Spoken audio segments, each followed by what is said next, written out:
نحمده ونصلي ونسلم على رسوله الكريم أما بعد فأعوذ بالله من الشيطان الرجيم بسم الله الرحمن الرحيم شهر رمضان الذي أنزل فيه القرآن صدق الله العظيم وصدق رسوله النبي الأمين المتين الكريم ونحن على ذلك لمن الشاهدين والشاكرين والحمد لله رب العالمین۔ کچھ سننے سنانے سے پہلے آئیے ہم سب مل کر اپنے آقا و مولا مدینے کے تاجدار احمد المختار روح فدا جناب محمد رسول اللہ صلی اللہ علیہ وسلم کی بارگاہ مقدس پناہ میں درود و سلام کی ڈالیاں نچھاور کریں، پڑھے بآواز بلند اللہ رب محمد صلی اللہ علیہ وسلم نحن عباد محمد صلی اللہ علیہ وسلم۔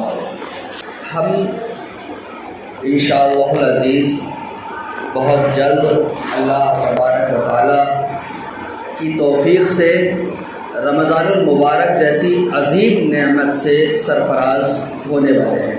اللہ تعالیٰ ہم سبھی کو نیکیوں والی صحت و تندرستی کے ساتھ لمبی عمر عطا فرمائے اور یہ سعادتیں ہمیں عرصہ دراز تک رمضان المبارک کی ملتی رہیں۔ اللہ تبارک و تعالیٰ اپنے بندوں پر جس قدر مہربان ہے، رمضان المبارک میں اس کا ایک چھوٹا سا نظارہ ہمارے سامنے رہتا ہے۔ رمضان شریف جس کو ہماری عوام صبح سے شام تک کھانا پینا چھوڑ دینا، پیٹ بھر کے سحری کھانا اور پیٹ بھر کے افطاری، تراویح پڑھ لی، کہیں ایسا دیکھنے میں آتا ہے کہ کہیں ایسا دیکھنے میں آتا ہے کچھ لوگوں میں پورا رمضان تراویح پڑھتے ہیں، کچھ ہیں جو 27 کی پڑھتے ہیں اور پھر چھٹی وہ منا لیتے ہیں، کچھ بہت زیادہ بزی ہیں تو 3 دن میں 1 دن میں ختم کر کے باقی دن اپنے کاروبار میں لگ جاتے ہیں، لیکن قرآن شریف سننے سنانے اور پڑھنے کا بھی شوق ہماری عوام میں رہتا ہے۔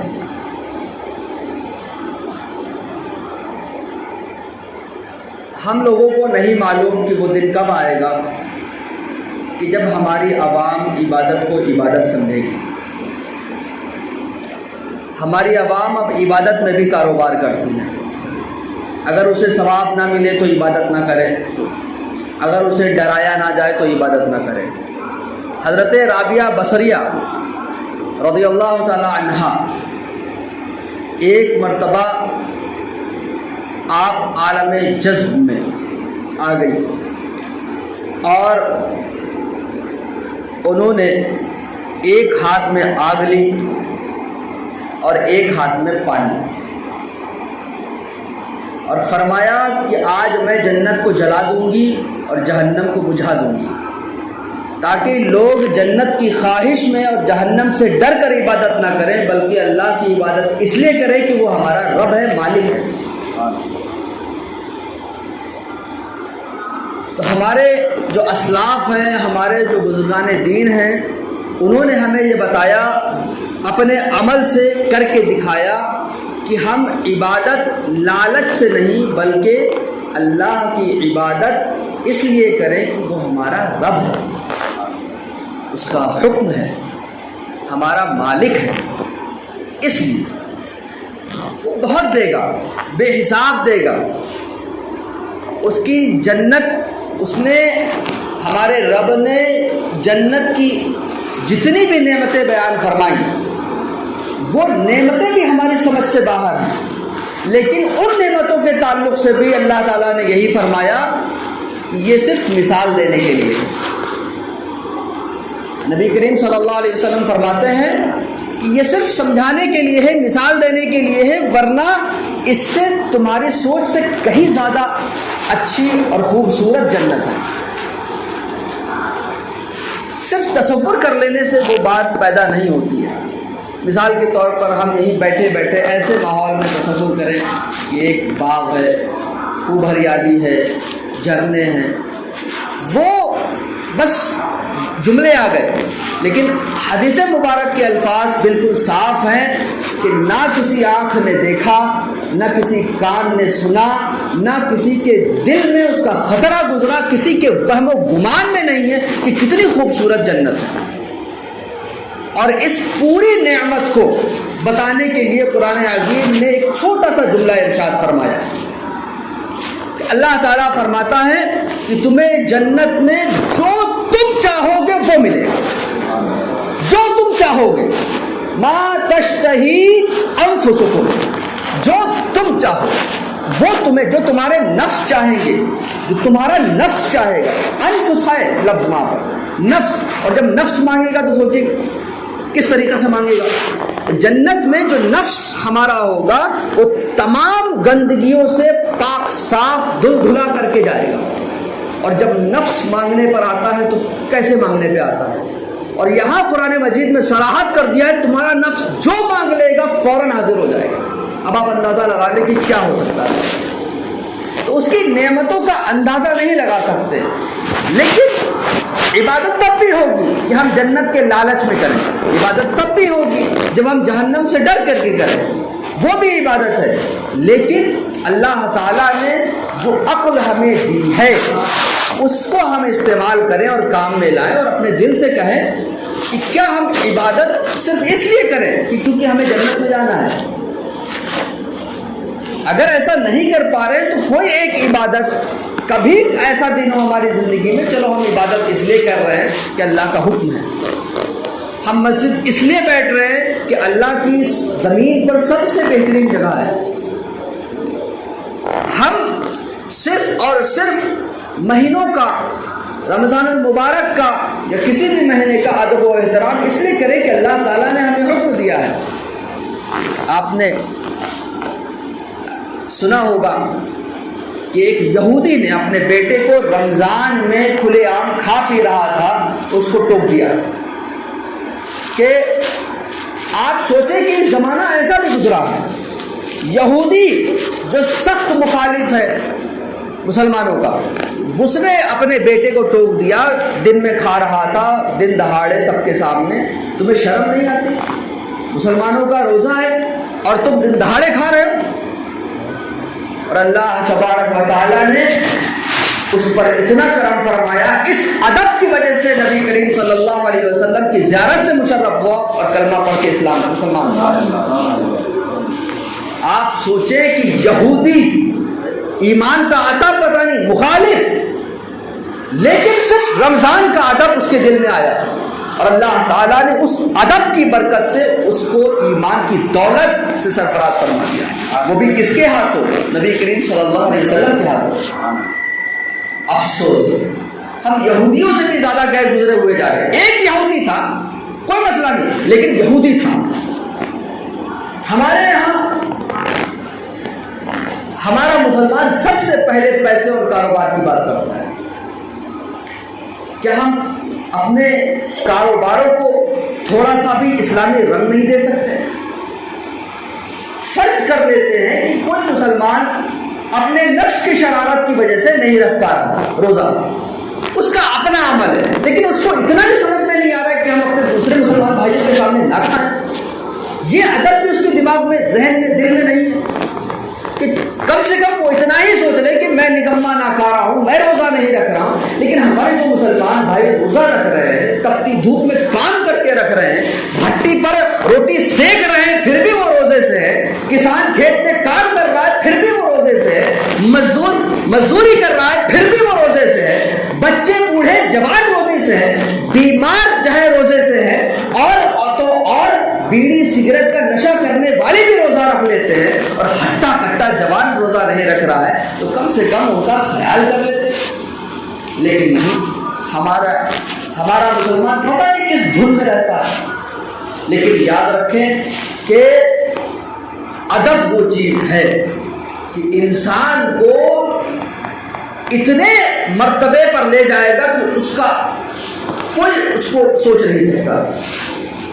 حضرت موسیٰ علیہ السلام کو جب چیلنج کیا گیا تھا نا کہ جو ہے جادوگروں سے مقابلہ کرنے کا،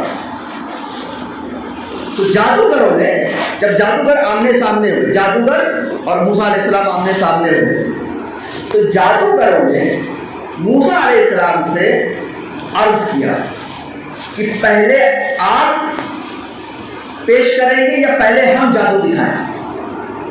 ٹھیک ہے، موسیٰ علیہ السلام نے انہیں اجازت دی، تم دکھاؤ کیا دکھانا چاہتے ہیں۔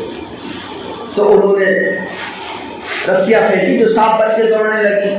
حضرت موسیٰ علیہ السلام نے اپنی ڈنڈی، اپنی چھڑی چھوڑ دی اور وہ اژدہا بن کر کے نکل گئی۔ یہ واقعہ، اب اس کی یہ قرآن کا واقعہ ہے انہی لفظوں سے تقریباً کہ موسیٰ علیہ السلام سے جادوگروں نے اجازت دی اور ان کو ریکویسٹ کی کہ آپ پہلے۔ مفسرین فرماتے ہیں کہ چونکہ انہوں نے موسیٰ علیہ السلام کا ادب کیا، لہذا اللہ تعالیٰ نے انہیں ایمان کی دولت سے نواز کیا۔ سارے کے سارے جادوگر ایمان لے آئے تھے، سارے کے سارے جادوگر، کیونکہ انہوں نے موسیٰ علیہ السلام کا ادب کیا کہ پہلے آئے۔ وہ تکبر نہیں کر بیٹھے کہ ہم بہت بڑے جادوگر ہیں تو اب ہمارے سامنے آ جائے، ان کے دل میں یہ بات آ گئی۔ اور اس کی برکت سے، حالانکہ وہ مقابلہ کرنے آئے تھے نبی کا، لیکن وہ جو دل میں ان کا ادب آیا، اللہ تعالیٰ نے انہیں ایمان کی دولت سے سرفراز کرنا۔ یہ جو ادب ہے نا، جو سنیوں کو ملا ہے، اس کی اہمیت، اس کی طاقت کا اندازہ یہ قیامت میں لوگ دیکھیں گے۔ ادب والوں کو کیسی کیسی نعمتیں عطا فرمائی۔ آپ اسی لیے دیکھیے، جو بزرگان دین کا با ادب ہوتا ہے نا، اس کو جلدی کوئی گمراہ نہیں کر سکتا۔ اگر وہ گمراہ ہوگا تو کہیں نہ کہیں وہ گستاخی کرا بیٹھا ہے۔ آپ دیکھ لیجیے، ایک ایک آدمی کو پکڑ کے دیکھیے، آپ دیکھ لیجیے گا کہ وہ گستاخ کہیں نہ کہیں کسی بزرگ کا گستاخ ہوگا۔ جو با ادب ہوتے ہیں نا، ان کو ایسی ایسی دولتیں ملتی ہیں کہ جو ہے آپ دیکھیں کہ نبی کا مقابلہ کرنے آئے تھے، لیکن صرف اتنی بات کہ آپ پہلے، اور اللہ تعالیٰ نے ان کو ایمان کی دولت سے سرفراز فرمایا۔ یہودی ہے لیکن رمضان کا ادب کر رہا ہے، بیٹے کو ڈانٹ دیا، اللہ تعالیٰ نے حضور کے ہاتھوں پر اس کو ایمان کا شرف عطا فرمایا۔ یہ تو مسلمانوں کو چاہیے کہ اپنے اعمال تو درست کرے ہی کریں، لیکن اگر نفس، شیطان، دنیا، کاروبار، دولت اپنے گھر والوں کے پھندے میں پھنسا ہے اور نہیں عمل کر پا رہا ہے، تو اور مسلمانوں کا اور اپنے دین کا اور اپنے رب کا اور رب کے فرمان کا ادب کرے گا، امید ہے کہ اللہ تعالیٰ اس ادب کے صدقے میں اسے بخش دے۔ اور بے ادب بدنصیب، یہ ہمیشہ دھیان رکھنا ہے، کبھی ایسی کوئی حرکت نہیں کرنی چاہیے جو کسی بھی چیز کی طرف بے ادبی کی طرف لے جائے۔ حضرت بشر حافی، یہ بہت بڑے بزرگ ہیں، پڑھیے گا ان کی زندگی کو۔ بشر حافی، ان کا نام بشر تھا، حافی کیوں کہتے ہیں؟ یہ ننگے قدم، ننگے پیر چلتے تھے، اور یہ اتنے بڑے بزرگ ہیں کہ جب اللہ تعالیٰ نے ان کو بزرگیت عطا فرمائی تو انہوں نے ننگے پیر چلنا پسند فرمایا، چپل نہیں پہنتے تھے۔ تو اتنے بڑے بزرگ تھے یہ کہ چونکہ یہ ننگے پیر چلتے تھے، تو اللہ تبارک و تعالیٰ نے جس علاقے میں یہ رہتے تھے، جس شہر میں، اس شہر کے جانور سڑکوں پر، گلیوں میں پیشاب پیخانہ نہیں کرتے تھے کہ میرا بندہ یہاں سے گزرتا۔ ایسے ایک مرتبہ جب کسی جانور نے پیخانہ کر دیا راستے میں، تو لوگوں کو پتہ چل گیا آج بشر حافی چلے گئے۔ ایسے بزرگ، اور یہ مرتبہ ان کو کیسے ملا؟ سنیے، ایک مرتبہ انہوں نے دیکھا کہ ایک شرابی نشے میں دھت ہے، اور اس کے نشے میں بھی وہ اللہ اللہ کہتا ہے۔ شرابی اس زمانے کا نشے میں اللہ اللہ کہہ رہا ہے۔ اب ہمارا آپ ہو چھوئے اس کو، وہ اٹھا کے لائے اپنے گھر پر، اس کا منہ صاف کیا، خوشبو لگائی اس کے منہ میں کہ یہ اللہ کا نام لے رہا ہے،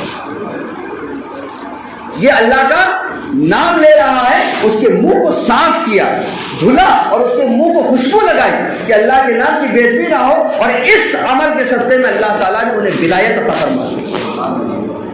ادب کے قصے سنتے جائیں نا، حضرت بایزید بستامی علیہ رحمہ کا وہ قصہ ہے۔ حضرت بایزید بستامی ایک مرتبہ فرمانے لگے، خود فرماتے ہیں، جب اولیاء کرام عالم جذب میں ہوتے ہیں جب اللہ تبارک و تعالیٰ کی خاص تجلی ان پر پڑتی ہے تو وہ اللہ تبارک و تعالیٰ خود چاہتا ہے کہ میرے بندوں کی زبانی، میرے بندوں کا جو ہے چرچا لوگ جانیں اور یہ ان کا مرتبہ جانیں۔ تو حضرت بایزید بستامی علیہ رحمۃ و رضوان ایک مرتبہ فرمانے لگے اپنے مریدوں سے کہ میں نے سنا تھا کہ اللہ تعالیٰ جب بندے کو پسند فرما لیتا ہے تو اللہ تعالیٰ زمین اس کے لیے اتنی سمیٹ دیتا ہے کہ 2 قدم میں طے کر لیتا ہے، پوری زمین کو 2 قدم میں طے کر لیتا ہے۔ آگے فرماتے ہیں کہ میں جب 1 قدم رکھتا ہوں تو دوسرا قدم ہی زمین کے باہر جاتا ہے۔ تو مریدین نے پوچھا کہ آپ کو یہ مرتبہ کیسے ملا؟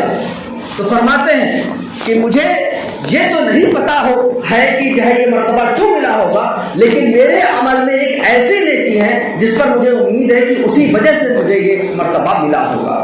فرماتے ہیں کہ ایک مرتبہ میری والدہ نے رات میں ٹھنڈ کے موسم میں مجھ سے پانی مانگا، اور جب تک کہ میں پانی لے کر کے آیا میری والدہ سو گئی، تو میں سرہانے کھڑا رہا کہ جب آنکھ کھلے گی تو فوراً دے دوں، میں ہٹا نہیں وہاں سے۔ پوری رات اسی عالم میں گزر گئی، صبح اٹھی تو میری والدہ نے مجھ سے کہا کہ جب تم ابھی تک یہی کھڑے ہو سو کیوں نہیں گئے؟ تو میں نے کہا والدہ ممکن تھا آپ جگتی اور مجھے نہ پاتی تو آپ کو پیاسا سونا پڑتا۔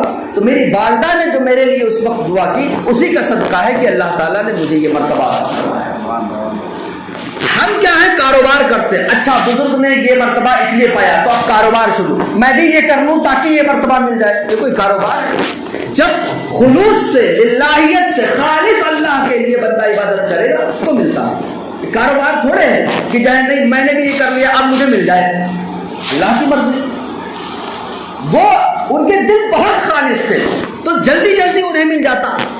ہم بہت گناہگار ہیں، ہمیں بہت محنت کرنی پڑے گی، ہمیں بھٹی میں تپایا جائے گا، جب ہماری گندگی پوری نکل جائے گی تو اللہ چاہے گا تو دے گا، مرضی اس کی، مالک ہے، خالق ہے، اس کی مرضی جسے چاہے جو دے۔ لیکن ہمیں کیا سمجھ میں آنا چاہیے یہ کہ مرتبے اللہ کے یہاں مقبولیت یہ ادب ہی سے ملتی ہے۔ ادب کا دامن چھوٹا تو سب کچھ چھوٹ جائے گا۔ انسان یہ سمجھتا ہے اس سے کیا ہوگا، یہ بھول میں رہنا ہی نہیں چاہیے۔ یہ بھول جو ہوتی ہے اس کی ایک وجہ اور بھی مجھے یاد آ رہی ہے۔ ایک صاحب نے مجھ سے کہا تھا کہ آپ نے سنا ہے نا جیسے ہوتا ہے کہ جو ہے یہ عمل کر لو تو 80 سال کی نیکیاں، 80 سال کے گناہ معاف، ہوتا ہے نا، ہوتا ہے۔ اچھا اب سوال آئے گا کہ 80 سال جس کی عمر نہ ہو تو، اور وہی نیکی اگر 80 بار کر لے تو آدمی کو لگتا ہے کہ اتنے سارے گناہ معاف، غلطی ہے اس کی۔ اس نے صرف ایک ہی بات سنی، اسی لیے تو میں آپ کو پچھلی بار میں نے کہا تھا کہ صرف فضیلت سننے میں رہتے ہیں ہماری عوام، کام کی بات کبھی نہیں سننا چاہتی ہے نا۔ اب آپ سنیے یہ جو 80 سال کا آنکڑا ہے نا، اب آپ ایسے لگائیے۔ نبی کریم صلی اللہ علیہ وسلم نے ارشاد فرمایا کہ اگر کوئی مسجد میں بلا ضرورت جائز بات بھی کرے گا، جائز بات سمجھ رہے ہیں آپ؟ مسجد کس لیے بنائی گئی ہے؟ مسجد صرف اور صرف عبادت کے لیے۔ عبادت کے علاوہ اگر کوئی کام ہے جائز بھی ہوگا، عبادت کے علاوہ اگر کوئی کام ہے جائز بھی ہوگا، تب بھی فرماتے ہیں رسول کائنات صلی اللہ علیہ وسلم کہ یہ برائی، یہ عمل نیکیوں کو ایسے کھا جاتا ہے جیسے جانور چارے کو چبا جاتا ہے۔ اور ایک حدیث میں آیا کہ نیکیوں کو ایسے کھا جاتا ہے جیسے آگ سوکھی لکڑی کو کھا جاتا ہے۔ اور ایک روایت میں آیا ہے، ایک کتاب میں ہے کہ 40 سال کی عبادت رائگاں ہو جاتی ہے۔ اب کیلکولیشن کیجیے 80 سال کی نیکی کا، اور یہ جہاں پر بھی آیا ہے نا کہ 80 سال کے گناہ معاف ہو جاتے ہیں، 80 سال کی نیکیاں ملیں گی، یہ گناہ کبیرہ معاف نہیں ہوتے ہیں۔ کیا آدمی سوچے گناہ معاف ہو جائیں گے؟ اب کیا نماز نہ پڑھے آدمی، ایک نیکی کر لے اور نمازیں چھوڑ دے، کیونکہ 80 سال کے گناہ معاف ہو جاتے ہیں نا۔ تو فرائض اور واجبات معاف نہیں ہوتے ہیں، گناہ صغیرہ، چھوٹے چھوٹے گناہ، کبھی کوئی بات ہو گئی، انجانے میں ہو گئی، دھوکے سے ہو گئی، اس طرح سے جو گناہ ہوتے ہیں وہ معاف ہو جاتے ہیں۔ یہ تھوڑے کہ جب آدمی گناہ بھی کرے، یہ تو ان کا عقیدہ ہے کہ جتنے بھی پاپ کر لو اور نہا لو تو ہو گئے شدھ۔ یہ ہمارے یہاں تھوڑے ہیں کہ زمزم سے نہا لیے تو پاک صاف ہو گئے، اب سارے گناہ مٹ گئے، اب کچھ جو جی چاہے کرو۔ یہ ہمارے یہاں یہ نہیں ہے. یہ جو حدیثوں میں آیا ہے کہ ایسا کر لو گے اتنی نیکیاں مل جائیں گی، ایسا کر لو گے تو اتنے سال کے گناہ یا اتنے گناہ معاف ہو جائیں گے، سمندر کے جھاگ کے برابر گناہ معاف ہو جائیں گے، زمین و آسمان کو بھر کر کے نیکیاں ملیں گی، سبحان اللہ و بحمدہ سبحان اللہ العظیم اگر پڑھیں گے تو زمین و آسمان بھر کر کے نیکیاں ملیں گی. اس کا مطلب یہ آپ کو وہ نیکیاں ملیں گی جو آپ کے پلے کو آڑے وقتوں میں کام آ جائیں گی. لیکن بھائی صاحب بچے بھی تو نیکیاں، جو نیکیاں آپ نے کمائی وہ سب ایک بار میں کمائی. اچھا ہمارے نوجوان عام طور سے غلطی کرتے ہیں. آپ جب تک کہ زندہ ہر سال حج کرو اور مکہ میں رہ کر کے روزانہ عمرہ کرو، کبھی جتنی نمازیں ہیں سب پڑھ ڈالو، سارے روزے رکھ ڈالو، سارا پیسہ خرچ کر کے فقیر بن جاؤ، لیکن ماں باپ کے نافرمان ہو تو کیا بخشش ہو جائے گی؟ تو یہ جو کہا جاتا ہے کہ گناہ معاف ہو جائیں گے تو مطلب چھوٹے گناہ معاف ہو جائیں گے. اب کیا ماں باپ کو جو تماچا مارا وہ بھی معاف ہو جائے گا؟ ظاہر سی بات ہے نہیں. کہ جو حقوق العباد ہیں، جو بڑے گناہ ہیں، جو اللہ تعالیٰ نے فرض اور واجب فرمائے ہیں، جو اللہ تعالیٰ نے جس سے منع فرمایا حرام فرمایا ہے، اگر ان سب چیزوں میں جو ہے آپ نے نظر انداز کیا تو یہ معاف نہیں ہوتے ہیں، چھوٹے گناہ معاف ہوتے ہیں. اور نیکیوں کا مطلب یہ ہوتا ہے کہ آپ کے جو فرائض و واجبات ہیں اس کی بھرپائی کر دی جائے گی. ایسا یہ کنفیوژن مت پالیے گا کہ رمضان مبارک آ رہا تو ہر روز بخشش ہو رہی ہے. بخشش کس کی ہو رہی ہے؟ بخشش کس کی ہوگی؟ آپ نے سنا ہوگا شب قدر رمضان میں بھی آتی ہے، لیکن شب قدر میں کس کی بخشش نہیں ہوتی؟ 27 رمضان کو ماں باپ کا نافرمان سب سے پہلے آتا ہے. ماں باپ کا نافرمان اس کی بخشش نہیں ہوگی، چاہے شب قدر ہی کیوں، کوئی سا دن ہو. اور ایک عمل ایسا ہے کہ ماں باپ سے پہلے بھی کسی حدیث میں گرایا گیا، بتاتا ہوں.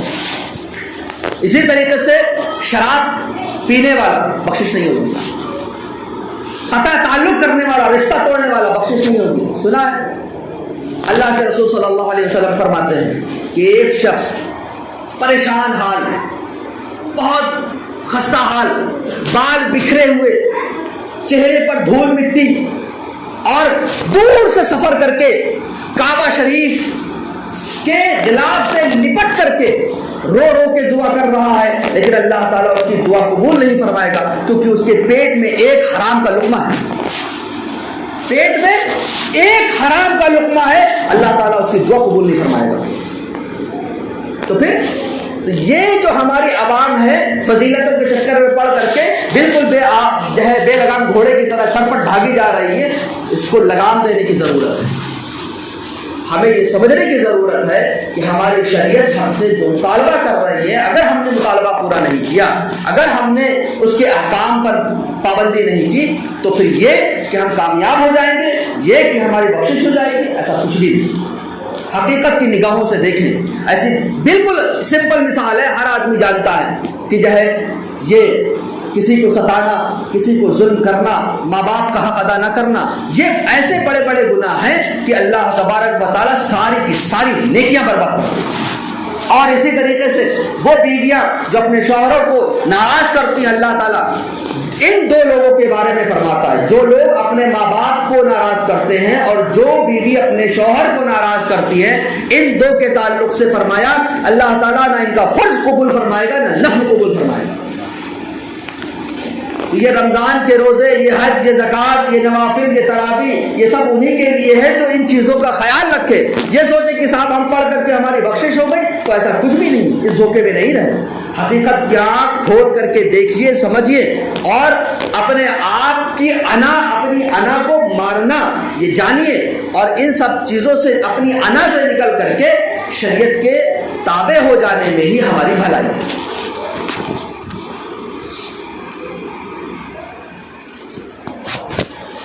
تو رمضان المبارک ہمارے سامنے ہے، ہمیں اس کا ادب کرنا چاہیے. ایک ایک بات پر، جس بھی چیز کو دین سے نسبت ہو جائے اس کا ادب کرنا چاہیے. خاص کر جو بڑی غلطی ہوتی ہے وہ یہ ہوتی ہے کہ رمضان المبارک کا بھی آپ سوچیں کہ اب یہ حال ہو گیا ہے کہ رمضان المبارک کا ادب بتانا پڑتا ہے کہ صاحب آپ کو علل اعلان نہیں کھانا، یہ کوئی بتانے والی بات ہے؟ آپ میں توجہ آپ کی دلانا چاہتا ہوں کہ لیول گر رہا ہے، ہوشیار ہوئیے. مطلب یہ لیول ہے کہ اب ہم بتائیں گے لوگوں کو بھیا دن دہاڑ روزہ ہے نہیں کھاتے، یہ بتانے والی بات ہے. تو ادھر سے ماں باپ کیا کر رہے تھے؟ کیا کر رہے تھے؟ وہ یہودی اپنے بیٹے کو ڈانٹ رہا ہے کہ مسلمانوں کا رمضان ہے، روزہ رکھتے ہیں، تم دن دہاڑے کھا رہے ہو. اور یہ مسلمان ہے کہ دن دہاڑے کھا رہے ہیں، کھلا رہے ہیں، پارٹی بنا رہے ہیں. سوچئے لیول گر رہا ہے. اگر ہم نے اپنی آنکھ نہیں کھولی تو پورے میں سے ہمارے بچے بھی ہوں گے. تو بھائی اگر دوسرے کے بچوں پہ رحم نہیں آ رہا تو اپنے بچوں پہ رحم کھا لو اور بتا دو کہ بھائی اپنے بچوں پہ رحم کھاؤ. کیوں اپنے بچوں کو جہنم میں بھیج رہے ہو؟ بچہ جب سمجھدار ہو جائے، ہاں ایک مسئلہ اور میں بتا دوں کہ بچہ جب سمجھدار ہو جائے، بالغ الگ مسئلہ ہے، نابالغ الگ مسئلہ ہے. بالغ ہے تو روزہ رکھوانا ہے، اس کو ہم بتائیں گے ابھی کیسے رکھوانا. نابالغ جو ہے بچہ اور وہ روزہ رکھ سکتا ہے تو اسے روزہ رکھوانا اور اس کا ماحول ایسا کریٹ کیجئے کہ اسے حوصلہ ملے. اسے کام مت لیجیے، اسے دھوپ کا کام مت لیجیے، اسے دھوپ میں مت رکھیے، پیاس لگے گی، تھک جائے گا، پریشان ہو جائے گا. اسے زیادہ سخت محنت نہ کروائیے، اسے زیادہ تلاوت مت کروائیے. وہ روزہ رکھ لے، اس کی عادت پڑ جائے، ابھی وہی بہت ہے. تو بچوں کو آرام دیجیے، فل آرام دیجیے جتنا وہ آرام کرنا چاہتے ہیں. نابالغ بچوں کی بات کر رہا ہوں میں، نابالغ بچے، ان کو فل آرام دیجیے اور پورا ان کے لیے ایک انوائرمنٹ تیار کیجیے کہ وہ روزہ رکھیں اور اس پر ان کو حوصلہ دیجیے اور ان کے لیے ان کی پسند کی چیزوں کا انتظام کیجیے. روزے میں دلچسپی دلوائیے. اور جو بالغ بچے ہیں رحم کھانے کی کوئی ضرورت نہیں. اگر آپ کو واقعی میں رحم ہے تو اس دھوپ کو دیکھ لیجیے یا جہنم کی آگ کو دیکھ لیجیے، جو اچھا لگے وہاں آپ بھیج دیجیے اپنے بچے کو. جب آپ جانتے ہیں کہ جب یہ دھوپ نہیں جھیلی جا رہی، یہ گرمی نہیں جھیلی جا رہی، تو آپ کا بچہ وہ جھیل لے گا. تو یہ تو آپ کی ذمہ داری تھی کہ بالغ ہوتے ہوتے آپ کے بچے اتنے تو سمجھدار ہوتے کہ روزہ رکھنا ہے. اگر ہمارے بچے اتنے بھی سمجھدار نہیں کہ بھائی بالغ ہے روزہ رکھنا ہے، اگر روزہ نہیں رکھا تو جہنم کی آگ میں تپنا پڑے گا، یہ تو جھیلا نہیں جا رہا تو جہنم کیسے جھیل لیں گے؟ اور اگر کسی کے دماغ میں یہ ہے کہ بچہ ہے تو بخشش ہوگی تو بھائی کتابیں اٹھا لیجیے، نہیں تو آنکھیں آپ کی قبر میں ہی کھلیں گی تو اگر کتابیں نہیں کھولتی ہیں. مسئلہ یہ ہے کہ اگر بات دیکھیے، اللہ تبارک و تعالی کسی بھی جان پر اس کی طاقت سے زیادہ بوجھ نہیں ڈالتا. غلطی ہم ہی لوگ کرتے ہیں. بھائی جب بچہ روزہ رکھ رہا ہے، بالغ بچے کی بات کر رہے ہیں ہم، تو آپ اس سے کیوں محنت کا کام لے رہے ہیں؟ وہ تو بچہ ہے، وہ تو بچہ ہے. مزدور بڑا بالغ، اس کے تعلق سے نبی کریم صلی اللہ علیہ وسلم نے فرمایا کام کرنے والے کے لیے اور کام کروانے والے کے لیے، دونوں کے لیے فرمایا. کام کرنے والے کے لیے فرمایا کہ ایسا کام نہ کرے جس سے روزہ توڑنا پڑ جائے، ٹھیک ہے. اور کام کروانے والے کے بارے میں فرمایا کہ مزدور پر جو بندہ رحم کرے گا اللہ تعالیٰ قیامت میں رحم فرمائے گا. تو وہاں کی رحمت چاہیے، یہاں کا پیسہ چاہیے، جو اچھا لگے سودا کر لو، بڑھیا سودا ہے. اور اللہ تعالیٰ ہم لوگ کرتے ہیں نا کہ وعدہ دے دیا، اس کا وعدہ تو سچا ہے، اس نے فرما دیا نا، فرماتا ہے، یا جملے یاد رکھیے، فرماتا ہے من لا یرحم لا یرحم. فرماتا ہے کہ جو رحم نہیں کرے گا اللہ تعالیٰ اس پر رحم نہیں فرمائے گا، نہ دنیا میں نہ آخرت میں. تو اگر دنیا اور آخرت میں رحم چاہیے اور وہ بھی اللہ کا رحم چاہیے تو پھر ہمیں بندوں پر رحم کرنا چاہیے. تو اگر رمضان میں روزہ رکھ کر کے کوئی کام کر رہا ہے تو اسے ہلکا کام دیجیے تاکہ وہ روزہ رکھ سکے. اور اس کو بھی چاہیے کہ زیادہ کے چکر میں اپنے آپ کو مشقت میں اتنا نہ ڈالے کہ روزہ توڑ دے یا روزہ نہ رکھے. یہ ان دونوں کے لیے. باقی اللہ تعالیٰ نیتوں کو خوب جانتا ہے کہ کون جو ہے دل میں کیا گیم پکا رہا ہے. تو جو بچوں کو ہے ان کے لیے انوائرمنٹ بنائیے، ماحول بنائیے کہ وہ روزہ رکھ سکے اور ان کو حوصلہ دیجیے، ان کے لیے ویسے انتظام کیجیے اور ان کے لیے ان کی پسند کا انتظام، جو جائز پسند ہے ان کی پسند کا انتظام کیجیے. ماہ رمضان المبارک کے جو بھی ادب و احترام ہے اس کو دھیان میں رکھیے. بات ہماری تقریباً پوری ہو گئی. چند مسائل آپ کو میں رمضان کے تعلق سے بتا دوں، ان کا دھیان رکھیے. دیکھیے رمضان المبارک میں سب سے زیادہ جو دھیان دینے والی بات ہے وہ دو طرح کی. ایک جو آپ سمجھتے ہیں، یاد ہے آپ کو، سمجھتے ہیں مطلب آپ کو بالکل پتا ہے، سب کو دھیان ہوگا، کھانا نہیں ہے، پینا نہیں ہے، جمع نہیں کرنا ہے، بیوی سے تعلقات نہیں بنانے، تو یہ روزہ ہو گیا. اور ایک چیز آج لوگ نظر انداز کر دیتے اور وہ ہے غیبت، اپنے مسلمان بھائی کی برائی کرنا۔ لوگوں کو کنفیوژن کیا، ارے میں تو اس کے سامنے کہہ دوں گا، صاحب کوئی بہادری کی بات تھوڑے ہے، میں تو اس کے سامنے کہہ دوں گا۔ اللہ تعالیٰ آپ کیا کھول دے تو دودھ کے دھلے ہیں آپ کیا، کیوں اپنے آپ میں مصیبت مول لے رہے ہو؟ اللہ تعالیٰ فرماتا ہے جو اپنے مسلمان بھائی کے عیب دنیا میں چھپائے گا اللہ تعالیٰ آخرت میں اس کے عیبوں پر پردہ ڈال دے گا۔ تو پردہ چاہیے تو یہاں چھپا لو، کتنا آسان سودا ہے۔ گناہ گار ہے، کون کہے گا گناہ گار میں نہیں ہوں؟ کون کہے گا گناہ گار میں نہیں ہوں؟ اگر اپنے دل سے پوچھنا ہے نا تو ایک مرتبہ کمرے میں بیٹھ کر کے یہ سوچئے گا کہ اگر سی سی ٹی وی لگ جائے تو ہم کیسے ہوں گے، تو ہمارے اگر 24 گھنٹے سی سی ٹی وی میں رہیں تو ہماری زندگی کیسی ہوگی، پھر سوچ لیں۔ لیکن لیول تو اتنا گر گیا ہے کہ آدمی کہتا ہے میرا تو کوئی گناہ ہی نہیں کیا، میں نے بڑے آرام سے کہتا ہے میں نے تو کسی کو کوئی گناہ نہیں کیا، میں نے تو کسی کو پریشان نہیں کیا، میں نے تو کوئی ظلم نہیں ہے، میں تو بہت متقی پرہیزگار ہوں، 5 وقت کی نماز پڑھتا ہوں۔ بھائی نماز کون سی نماز پڑھتے ہو؟ جس نماز کو نماز سمجھ رہے ہیں یہ نماز قبول بھی تو ہونی چاہیے، جس روزے کو روزہ سمجھ رہے ہیں وہ روزہ قبول بھی تو ہونا چاہیے۔ اگر یہ بھی مان لیں تب بھی قبولیت پر ہے نا۔ یہ کیسے آپ نے کہہ دیا کہ بھائی ہمارے کھاتے میں کوئی گناہ نہیں ہے؟ نبی کریم صلی اللہ علیہ وسلم معصوموں کو دیکھیے، معصوم کہہ رہے ہیں 70 مرتبہ روزانہ استغفار کر رہے ہیں، اور یہاں ہمارا حال یہ کہ میرے کھاتے میں کوئی گناہ ہی نہیں ہے۔ تو استغفار وہ کیوں کر رہے ہیں؟ ہماری تعلیم کے لیے۔ ان کے کھاتے میں کوئی گناہ نہیں ہے لیکن پھر بھی وہ استغفار کر رہے ہیں، اللہ سے مغفرت مانگ رہے ہیں، اللہ سے بخشش مانگ رہے ہیں۔ ہاں تو یہ بھول میں نہیں رہنا چاہیے، ٹھیک ہے۔ تو غیبت اپنی زبان کو ہمیشہ، غیبت کے تعلق سے تفصیل سے اگلی بار انشاءاللہ بتا دیں گے، لیکن مسلمان کی برائی نہیں کرنی چاہیے۔ نبی کریم صلی اللہ علیہ وسلم نے کے اوپر وحی آئی اور 2 لڑکیوں کو بلوایا گیا، فرمایا تم نے روزہ نہیں رکھا، پھر سے اس کو روزہ رکھنا قضا کرنا ہے اس کی۔ کہا یا رسول اللہ صلی اللہ علیہ وسلم ہم نے کچھ بھی نہیں کھایا ہے، کچھ بھی نہیں توڑنے والا کام کیا ہے۔ فرمایا اچھا چلو الٹی کرو، حلق میں ڈال کر کے ان سے الٹی کروا اور گوشت نکلا ان کے منہ سے، حدیث صحیح ہے۔ وہ حیران رہ گئے کہ ہم نے تو گوشت کھایا ہی نہیں، گوشت کیسے نکلا؟ کہا یہ وہ گوشت ہے جو تم نے مسلمانوں کی غیبت کر کے حاصل کیا ہے۔ قرآن مجید میں ہے اللہ تعالیٰ ارشاد فرماتا ہے لا یغتب بعضکم بعضا ایحب احدکم ان یاکل لحم اخیہ فکرہتموہ، کہ کوئی ایک دوسرے کی غیبت نہ کرے۔ کیا تم یہ پسند کرو گے کہ تم اپنے مردہ بھائی کی ان یاکل لحما میتن، ہے نا، فکرہتموہ، ہے نا، کہ تم اپنے مردہ بھائی کا گوشت کھانا پسند کرو گے؟ نہیں، تم ناپسند کرو گے۔ قرآن خود کہہ رہا فکرہتموہ، تو تم ناپسند کرو گے۔ تو انہوں نے جو ہے غیبت کی تو نبی کریم صلی اللہ علیہ وسلم نے وہ غیبت کا اثر ان کے پیٹ سے نکال کر کے ظاہر کر دیا، ٹھیک ہے۔ تو یہ حدیثیں ہمیں بتاتی ہیں کہ ہم یہ سوچ رہے ہیں کہ ہمارا روزہ ہو گیا، بظاہر روزہ ہو گیا، لیکن یہ وہ روزہ نہیں ہے جو قبول ہو جائے گا، یہ وہ روزہ نہیں جس کا ثواب مل جائے گا، یہ وہ روزہ نہیں ہے جس کے توفیل، جس کی برکت سے بخشش رکھی گئی ہے، یہ وہ روزہ نہیں، غیبت والا روزہ وہ روزہ نہیں ہوتا ہے کہ جس کے تعلق سے فرمایا جاتا ہے ہر روز اتنے آزاد کیے جاتے ہیں۔ جو آزاد کیے جاتے ہیں وہ روزے دار آزاد کیے جاتے ہیں، یا وہ جو کسی صحیح مجبوری سے جو ہے روزہ نہیں رکھ پائے، یہ تھوڑے کہ تندرست ہے ہٹا کٹا پھر بھی روزہ نہ رکھے وہ بھی آزاد ہے، تو پھر مطلب ہی کیا رہ گیا فرض کرنے کا، ٹھیک ہے۔ تو یہ جو غیبت کی جو برائی، یہ لعنت ہے، یہ اپنے یہاں سے نکالنی چاہیے۔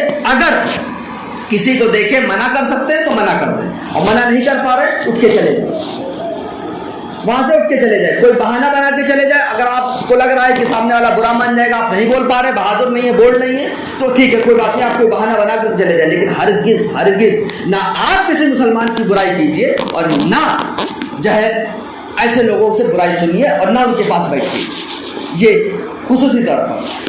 دوسری اہم بات، مجھے حیدرآباد کا ماحول نہیں معلوم کہ پہلی مرتبہ ایسا ہوگا کہ حیدرآباد میں رمضان گزاروں گا۔ میں نے جن علاقوں میں دیکھا جو غلطیاں کرتے ہیں عام طور سے بڑی خراب غلطیاں، مسجد تو ماشاء اللہ آپ کی بہت شاندار ہو گئی ہے، سنا ہے کہ اے سی بھی لگنے والا ہے نا۔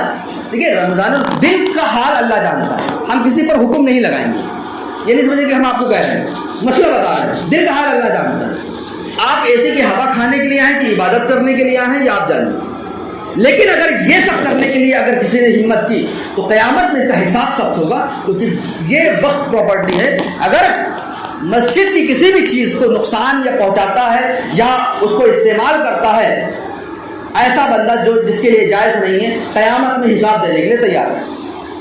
یہ جو ہے جیسے مثال کے طور پر میں دوسرے علاقے کی بتا رہا ہوں، جیسے کسی صاحب کو پڑھا دیا پنکھا چلا لیا، تو اب جو دوسرا آ رہا ہے تو یہاں نہیں کھڑا ہوگا، وہ وہاں پنکھا چلا کے کھڑا ہوگا. ایسا ٹھیک ہے. اپنے گھر میں اے سی لگی بھی ہو تو پھر کیا ضرورت ہے؟ مسجد ہے، اللہ کا گھر ہے، عبادت کرنا ہے کہ آرام کرنے کے لیے آیا.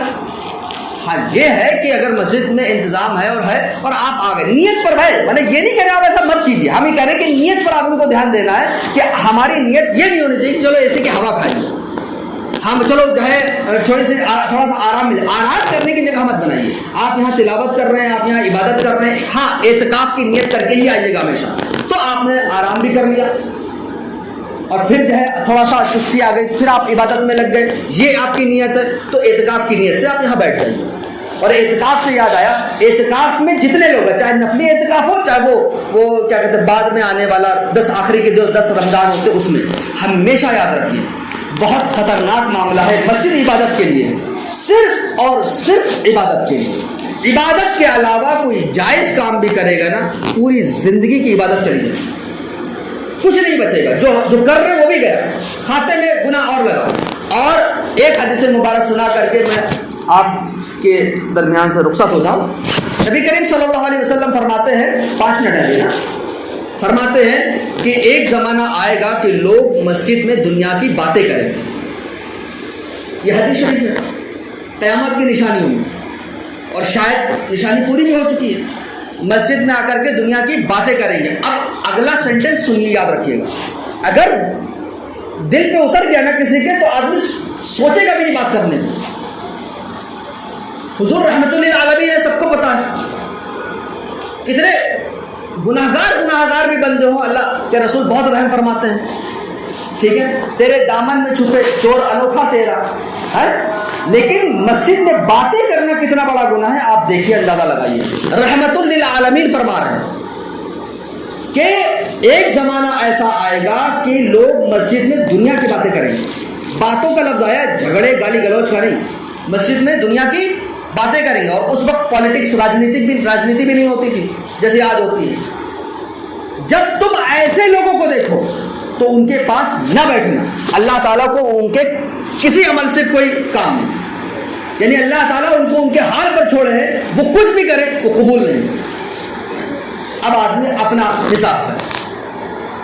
بلکہ حدیث کے الفاظ ایسے ہیں کہ اللہ تعالیٰ کو کوئی پرواہ نہیں کہ وہ کس گھاٹی میں کس وادی میں ہلاک ہو جائیں، اللہ تعالیٰ کو اس کی کوئی پرواہ نہیں. یہ الفاظ یاد آ رہا. تو اللہ کے رسول صلی اللہ علیہ وسلم فرمایا ان کے پاس نہ بیٹھنا. کیا فرمایا؟ نہ بیٹھنا. اور مسلمان ہے وہ، لیکن انہوں نے اتنا بڑا گناہ کر دیا ہے کہ حضور فرما رہے جو رشتہ جوڑنے کو کہتے ہیں، جو رشتہ جوڑنے کو کہتے ہیں، جنہوں نے یہ فرمایا کہ جو رشتہ توڑے گا اس کی عبادت شب قدر میں بھی قبول نہیں ہوگی، وہ فرما رہے ہیں کہ ان کے پاس مت بیٹھتا.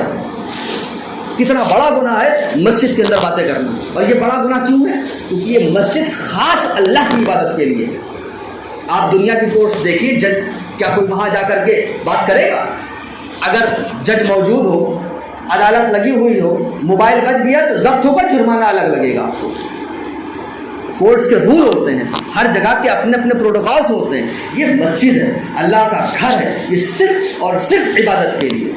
نماز پڑھیے، قرآن کی تلاوت کیجیے، علم دین سیکھیے.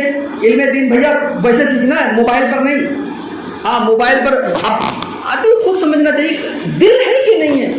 مطلب ہم نے ایسے لوگوں کو دیکھا ہے کہ مسجد میں ہے، اور اب ظاہر سی بات ہے اچانک سے کوئی بھی، اگر آپ آن لائن ہیں تو کوئی بھی ایڈ آئے گا نا، تو دل بھی تو ہونا چاہیے کہ گوارا کر رہا ہے آپ کا دل کہ مسجد کے اندر کوئی بھی کچھ بھی.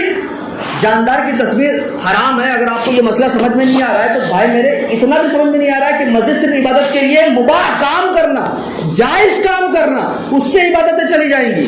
اس کے بارے میں آیا کہ ایسے لوگوں کے پاس مت بیٹھنا.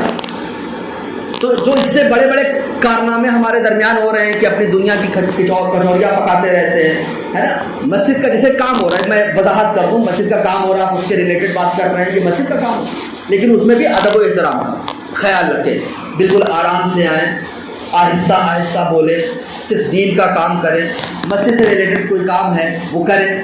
یعنی جس کو عبادت فرمایا گیا ہے خاص، اپنے دنیاوی کام لے کر کے بیٹھ جائیں، آپ اپنا جو ہے دنیا کا کام آپ جو ہے حل کرنے لگ جائیں، یہ سب مت کیجیے. اسی کے بارے میں حدیث میں یہ آیا ہے. ٹھیک ہے، باقی یہ ہے کہ مسائل میں رابطے میں رہیں. اور جو ہے میں ایک مشورہ دے رہا ہوں 2 منٹ میں. مشورہ عمل کرنا ضروری نہیں ہوتا ہے، ٹھیک ہے. اگر آپ ہمارے مشورے پہ عمل نہیں کریں گے تو ہم ناراض نہیں ہوں گے، آنا بند نہیں کر دیں گے ہم.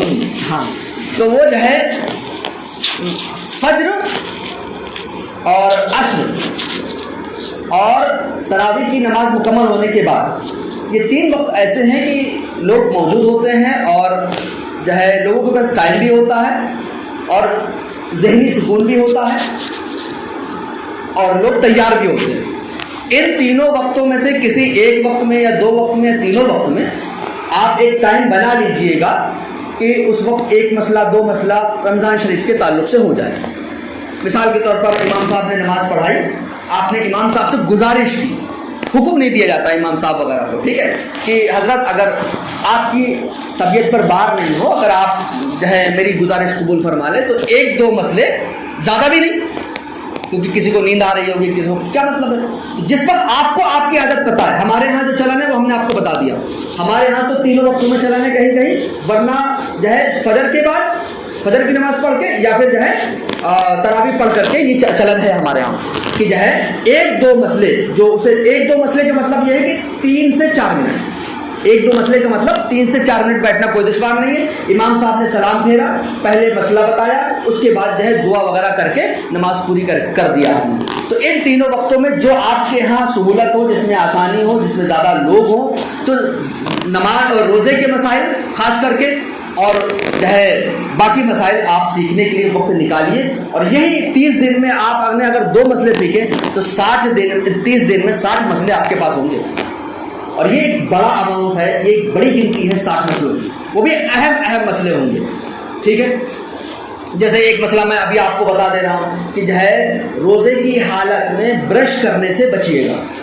روزے کی حالت میں مسواک کیجیے گا، برش مت کیجیے گا، کہ اگر اس کا اثر حلق میں دھوکے سے بھی پہنچ گیا تو روزہ ٹوٹ جائے گا. اور اگر کسی نے ایسا کیا روزہ ٹوٹ گیا تو دن بھر جناب کو بھوکا بھی رہنا پڑے گا. آپ کھا پی نہیں سکتے کہ روزہ تو ٹوٹ گیا تو کھاؤ پیو، تو دن بھر بھوکا رہنا ہے، پھر اس روزے کی قضا کرنی ہے. ٹھیک ہے، اس طرح کے مسائل اور آتے رہیں گے. ادب و احترام، خلاصہ ہماری گفتگو کا یہ کہ ادب سیکھیے، ہمیں باادب رہنا ہے، با ادب با نصیب، بے ادب بد نصیب. اللہ تبارک و تعالی ہم سب کو مسجد، مدرسہ، علم، علماء، کتاب، اپنے مکمل دین کی ہمیں تعظیم کرنے کی، اس کا ادب کرنے کی توفیق عطا فرمائے. السلام علیکم ورحمۃ اللہ وبرکاتہ.